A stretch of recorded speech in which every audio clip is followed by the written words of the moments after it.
बिस्मिल्लाहिर्रहमानिर्रहीम। अस्सलाम वालेकुम व्यूअर्स। आज मैं आप लोगों के लिए बहुत ही ज़बरदस्त रेसिपी लाई हूँ। ये देखिए, बारिशें हुई हैं कराची में बहुत ज़्यादा, जिससे ये पौधे बहुत ही खूबसूरत हरे भरे हो गए।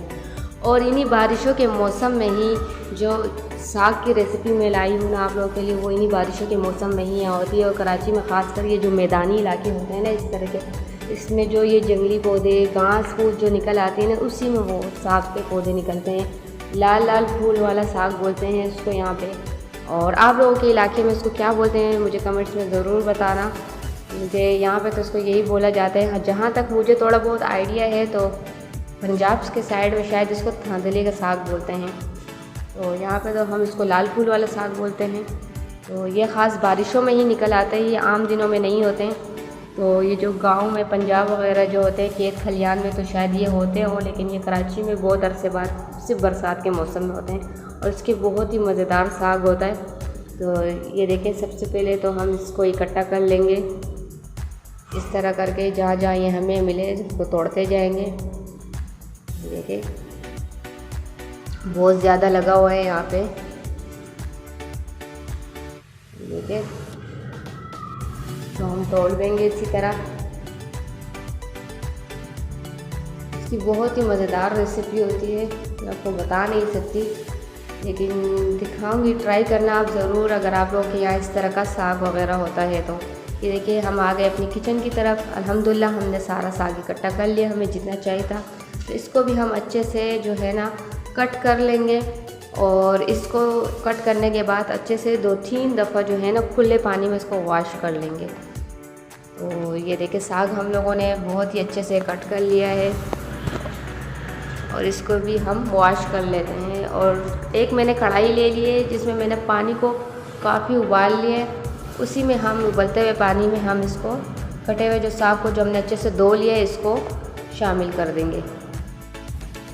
ये वाला साग जो अभी हमने पानी में शामिल किया है, इसके अलावा थोड़ा सा हमने अलग और बचा दिया। जब ये काफ़ी नीचे बैठ जाए तो हम अगला बैच जो साग जो हम लोगों ने साइड में किया हुआ है वो हम इसमें शामिल कर देंगे। तो ये देखिए, ये काफ़ी नीचे हो गया साग।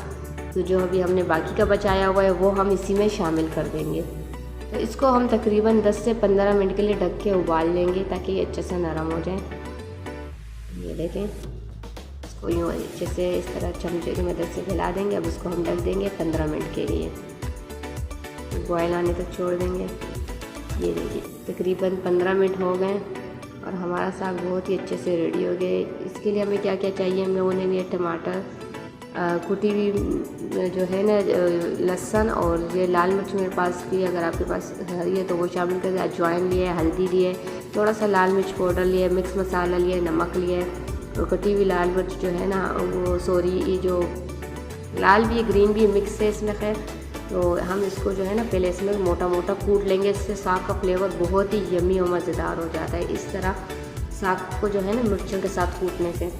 तो हम लोगों ने ऑयल अच्छे से गर्म कर लिया, आधे कप के करीब। इसमें हम मोटा मोटा जो हम लोगों ने लहसुन क्रश किया हुआ है वो शामिल कर लेंगे और इसको अच्छे से फ्राई कर लेंगे। इसको बहुत डार्क फ्राई नहीं करना है, बस हल्का सा कुछ सेकंड के लिए इसको फ्राई करना है ताकि इससे अच्छी सी खुशबू आए।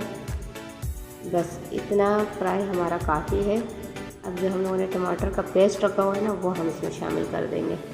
इसमें मसाले बहुत ही कम जाते हैं क्योंकि ज़्यादा मसालों में इसका बिल्कुल भी अच्छा फ्लेवर नहीं आता है, इसलिए मैंने बहुत कम लिए हैं।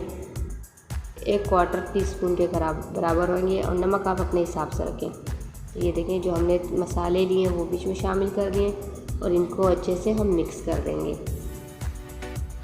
इस तरह।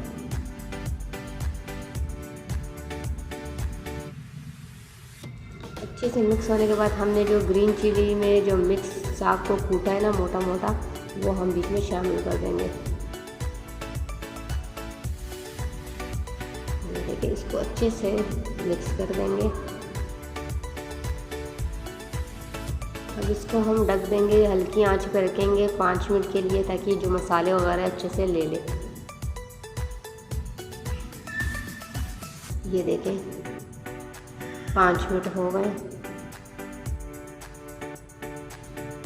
इसको अच्छे से मिक्स कर लेना है। बहुत ही मज़ेदार और अच्छी यमी खुशबू आ रही है। साथ में हमने जो साबुत मिर्च वगैरह लिए थे वो शामिल कर देंगे। इसको दोबारा 5 मिनट के लिए दम पे रख देंगे। इसको फिर से हम अच्छे से मिक्स कर लेंगे।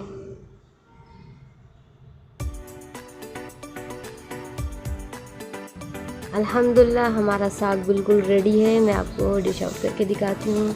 अगर आपको मेरी ये रेसिपी अच्छी लगी है तो प्लीज़ इसे लाइक और शेयर ज़रूर करना और कमेंट्स में अपनी राय ज़रूर दिया करें। फिर मिलेंगे इसी तरह एक आसान और झटपट रेसिपी के साथ इंशाअल्लाह। तब तक के लिए इजाज़त दीजिए। अल्लाह हाफ़िज़।